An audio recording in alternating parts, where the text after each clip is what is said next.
दोस्तों, आज के इस तेज रफ्तार जीवन में हम अक्सर इतने भटक जाते हैं कि किसी एक चीज पर फोकस कर पाना मुश्किल हो जाता है। हम किसी भी काम को बड़े जोश और उत्साह के साथ शुरू तो कर देते हैं, लेकिन फिर किसी नई और चमकदार चीज की तरफ आकर्षित होकर उस काम को तुरंत छोड़ देते हैं। तो चलिए दोस्तों, आज से हम एक नई शुरुआत करते हैं। गौतम बुद्ध की इस कहानी के जरिए आइए जानते हैं कि हम इस समस्या का हल कैसे निकालें। बहुत समय पहले की बात है। किसी गांव में एक सम्राट था। उस सम्राट के पास सब कुछ था, बेशुमार दौलत थी, अच्छी प्रजा थी। वह उन्हें कभी किसी चीज की कोई कमी महसूस नहीं होने देता था। कहने को तो उस सम्राट के पास सब कुछ था, किसी चीज की कोई कमी नहीं थी, लेकिन उसका मन कभी किसी एक काम पर नहीं टिक पाता था। वह जब भी किसी भी चीज को करने का प्रयास करता तो उसका ध्यान कहीं भटक जाता। इस चीज को लेकर वो बहुत चिंतित रहता था। एक दिन सम्राट के कानों तक एक बात पहुंची कि उसके राज्य में एक ऐसा असाधारण व्यक्ति है जिसके शब्द अनमोल हैं, जिसके एक एक शब्द में जीवन का रहस्य छुपा है, जीवन का सत्य छुपा है।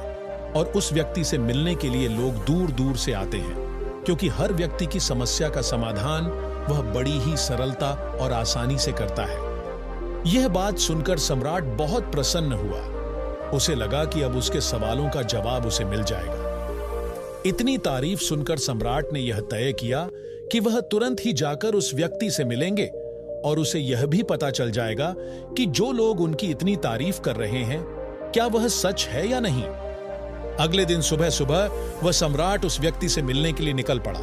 रास्ता थोड़ा सा लंबा था, जिस कारण सम्राट ने बीच रास्ते में थोड़ा सा आराम किया। वहां पर उपस्थित हर कोई उस व्यक्ति के बारे में जानता था। वे लोग उस असाधारण व्यक्ति की खूब तारीफ कर रहे थे। तभी सम्राट ने सोचा कि लगता है यह व्यक्ति बहुत बुद्धिमान है, बहुत पढ़ा लिखा होगा और प्रभावशाली व्यक्ति होगा, अन्यथा हर कोई उसकी इतनी तारीफ नहीं करता। जरूर ही उस व्यक्ति में ऐसी कोई बात अवश्य है जिसके कारण हर कोई उन्हें जानता है और उनकी तारीफ कर रहा है। उस व्यक्ति की तारीफ सुनकर सम्राट के मन में उस व्यक्ति से मिलने की उत्सुकता और बढ़ गई। अब वह सम्राट जल्द से जल्द उस व्यक्ति से मिलना चाहता था, जिस कारण वह आगे का सफर तय करना शुरू कर देता है। जैसे तैसे वह सम्राट उस व्यक्ति के आश्रम पहुंचा, पर आश्रम में उसे कोई नजर नहीं आया। आश्रम के पीछे एक छोटा सा बगीचा था।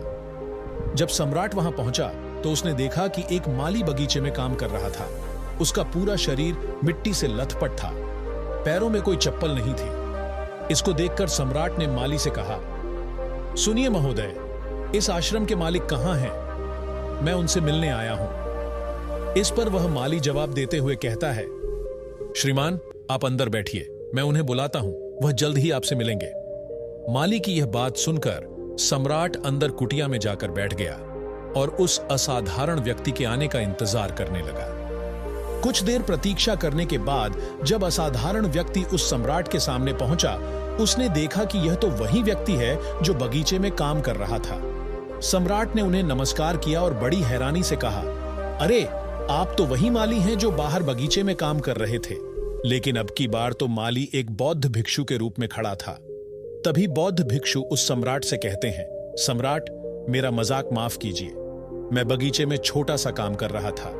मैं ही यहाँ का माली हूँ और मैं ही वह असाधारण व्यक्ति हूँ जिससे आप यहाँ इतनी दूर मिलने आए हैं। कृपया करके अपने आने का कारण बताएं।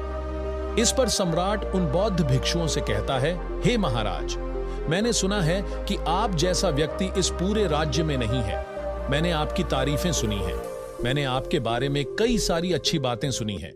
मैंने यह भी सुना है कि आपके पास जो भी अपनी समस्या लेकर आता है, उसकी समस्या का समाधान आप अवश्य करते हैं। इसी कारणवश मैं आज आपसे यहाँ पर मिलने आया हूँ और मैं आपसे उपदेश सुनना चाहता हूँ।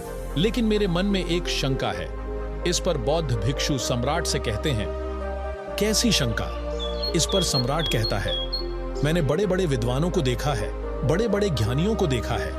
वे जब भी चलते हैं तो उनके पास तरह तरह की ज्ञान की किताबें होती हैं, लेकिन आपके पास तो न कोई ज्ञान की किताबें हैं और न ही कोई ऐसी कला के संकेत आप में नजर आ रहे हैं। लेकिन उसके बावजूद आप बहुत शांत नजर आ रहे हैं। क्या आप मुझे इसका रहस्य बता सकते हैं? इस पर बौद्ध भिक्षु मुस्कुराने लगे और सम्राट से कहते हैं, मेरा ज्ञान तो इस संस्कार में प्रकृति के रूप में हर जगह है। मैं अपना ज्ञान जीवन की सरल और साधारण वस्तुओं से ही लेता हूं। पर महाराज, आप यहाँ किस समस्या को लेकर परेशान हैं? कृपया आप मुझे आपके यहाँ आने का कारण समझाएं। इस पर सम्राट कहते हैं, हे गुरुवर, मेरे यहाँ आने का कारण यह है कि मैं किसी भी काम को लेकर लंबे समय तक उसी कार्य पर अपना ध्यान नहीं लगा पाता। मैं कुछ ही देर में उस कार्य से भटक जाता हूँ।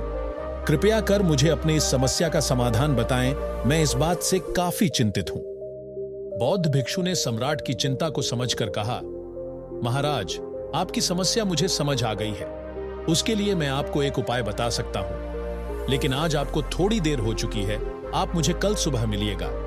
कल सुबह जब आप मुझसे मिलेंगे तो मैं आपके सभी सवालों का जवाब आपको दे दूंगा। यह कहकर बौद्ध भिक्षु वापस अपने बगीचे में लौट गए और वह सम्राट भी वापस अपने महल लौट गया। लेकिन सम्राट को रात भर नींद नहीं आई। वह बस यही सोच में लगा था कि आखिर बौद्ध भिक्षु मुझे क्या बताने वाले हैं।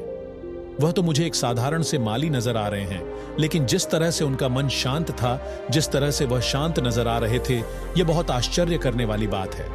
रात भर सम्राट इन्हीं ख्यालों में खोया रहा।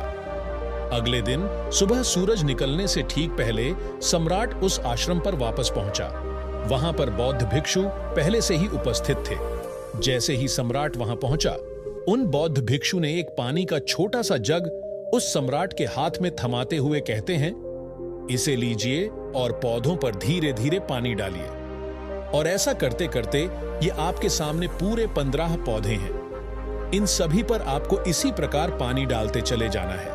लेकिन जब आप इस क्रिया को कर रहे होंगे तो उस वक्त मेरी एक बात का अवश्य ध्यान रखिएगा कि आपको इस दौरान कुछ और नहीं करना है, न कुछ सोचना है और ना ही कहीं आपका ध्यान भटकना चाहिए। आप जब इन पौधों को पानी दे रहे होंगे तो आपका पूरा ध्यान केवल इन पौधों पर ही होना चाहिए।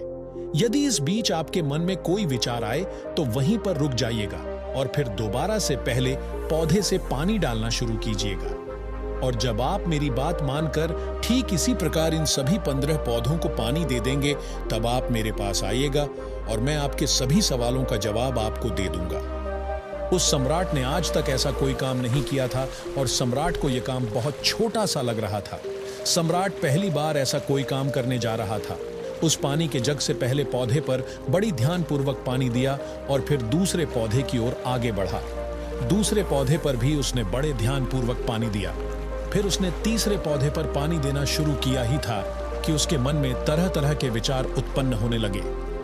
उसे अपने महल का बगीचा याद आने लगा, जहां पर तरह तरह के फूल और पौधे लगे हुए थे। तभी अचानक उस सम्राट को उन बौद्ध भिक्षुओं की बात याद आ गई। यदि मन में कोई भी विचार उत्पन्न हो तो उसे फिर से पहले पौधे से पानी देना शुरू करना होगा। तुरंत ही पहले पौधे के पास वापस पहुंचा और उसने फिर से पहले पौधे को पानी दिया। दूसरे पौधे को उसने फिर से ध्यानपूर्वक पानी दिया। जैसे ही वह तीसरे पौधे पर पहुंचा, उसके मन में फिर से कई तरह के विचार उत्पन्न होने लगे। अब की बार यह सोच रहा था, पता नहीं मेरे बिना मेरे साम्राज्य में क्या हो रहा होगा। और अब की बार सम्राट को बहुत क्रोध आने लगा। उसने सोचा कि आखिर में यह छोटा सा कार्य क्यों नहीं कर पा रहा हूं। वह तुरंत ही फिर से पहले पौधे के पास पहुंचा। उसने बड़ी ध्यानपूर्वक अब की बार पहले पौधे को पानी दिया। दूसरे पौधे को भी बड़े ध्यानपूर्वक पानी दिया। ऐसे करते करते अब की बार सम्राट करीबन 5 पौधों में बहुत ही ध्यानपूर्वक पानी दे चुका था। लेकिन अब की बार जैसे ही उसने छठे पौधे पर पानी देना शुरू किया, उस पानी को देखकर सम्राट के मन में नदी के विचार उत्पन्न होने लगे और सम्राट अब बहुत परेशान हो चुका था। जितनी बार वह पौधों को पानी देने का प्रयास करता, हर बार वह असफल हो जाता। उसका मन उतना ही ज्यादा व्याकुल होता जाता और वह खुद पर क्रोधित हो जाता। सम्राट यह बात बहुत अच्छी तरह से जानता था कि वह भिक्षु उसकी परीक्षा ले रहे हैं। वह बहुत बुद्धिमान था। इस कारण उसने उन बौद्ध भिक्षुओं के सभी नियमों का पालन करना जरूरी समझा। सम्राट जितनी बार भी कोशिश करता, हर बार वह असफल हो जाता। उसका मन उतना ही ज्यादा व्याकुल होता जाता। हमेशा खुद को किसी न किसी विचार में उलझा हुआ पाता। ऐसे ही करते करते सुबह से शाम का वक्त हो चुका था, लेकिन अब तक वह सम्राट पूरे 15 पौधों में पानी नहीं दे पाया था। जब बौद्ध भिक्षु लौटकर शाम को वापस आश्रम लौटे तो उन्होंने देखा कि वह सम्राट थक हार कर बैठा हुआ है और तरह तरह की बातों में उलझा हुआ है। तभी बौद्ध भिक्षु सम्राट के पास पहुंचे और कहने लगे, हे सम्राट, मैं तुम्हारी ईमानदारी से बहुत खुश हूं। तुमने अपने कार्य को पूरे मन और लगन के साथ करने का पूरा प्रयास किया। इसलिए जो बात मैं तुम्हें बताने जा रहा हूं, उसे बड़ी ही ध्यानपूर्वक सुनना और समझने का प्रयास करना। जब हमारा मन विचारों से खाली हो जाता है, तब साधारण से साधारण सा काम भी हमें ज्ञान और शांति देता है। इस पर सम्राट उन बौद्ध भिक्षुओं से कहता है, हे महाराज, पर यह कैसे संभव है? मैं तो जब भी कोई कार्य करता हूं तो मन में कई तरह के विचार उत्पन्न होते हैं और मैं उन विचारों में फंस कर रह जाता हूं और वहां से बाहर निकलने का कोई रास्ता मुझे नजर नहीं आता।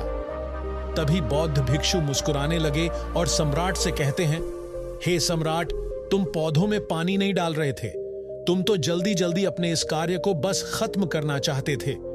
तुम्हारे मन में तो यह विचार उत्पन्न हो रहा था कि तुम जल्दी से जल्दी इन 15 पौधों में पानी दे दो और उसके बाद तुम मुझसे मिल सको, मुझसे अपने प्रश्नों का उत्तर जान सको। इसी कारणवश यह कार्य तुम्हें बोझ सा प्रतीत हो रहा था, मानो मैंने तुम्हारे कंधों पर एक बड़ा बोझ रख दिया हो, और यही कारण है कि तुम अपने आप को इस पल में रोक नहीं पाए। इस पर सम्राट कहता है, हे महाराज, मुझे आपकी यह बात समझ में आ रही है कि मैं जल्दी जल्दी इस कार्य को खत्म करके आपसे मिलना चाहता था, जिस कारण मेरा मन इस कार्य में पूरी तरह से नहीं लग सका। लेकिन यह एक पल है जो हम जी रहे हैं, उस पल में रहना बहुत कठिन है। क्या मुझे इसके लिए कोई तपस्या या तप करना पड़ेगा? इस पर बौद्ध भिक्षु सम्राट से कहते हैं, जिस शांत मन की तलाश तुम कर रहे हो, वह शांत मन तो तुम्हारे भीतर पहले से ही मौजूद है। इसके लिए तुम्हें कहीं भी जाने की कोई आवश्यकता नहीं है।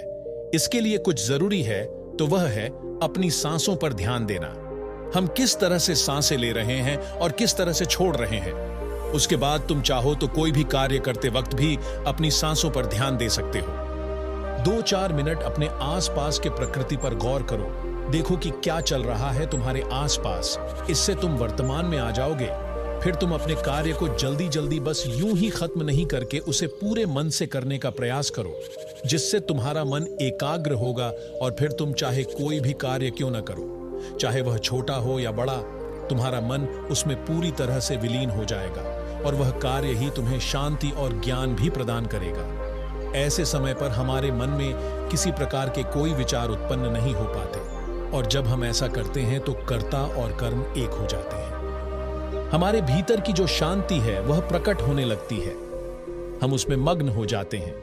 इसे तुम चाहे तो आनंद कह सकते हो या फिर वर्तमान में जीना कह सकते हो। जो मन मुश्किलों में शांत रहता है, मुश्किलों से भागता नहीं है, केवल सचेत रहता है, वह मन हर परेशानी को पार कर सकता है, हर दुविधा से बाहर निकल सकता है। सम्राट को उन बौद्ध भिक्षुओं की यह सारी बातें समझ में आ चुकी थी।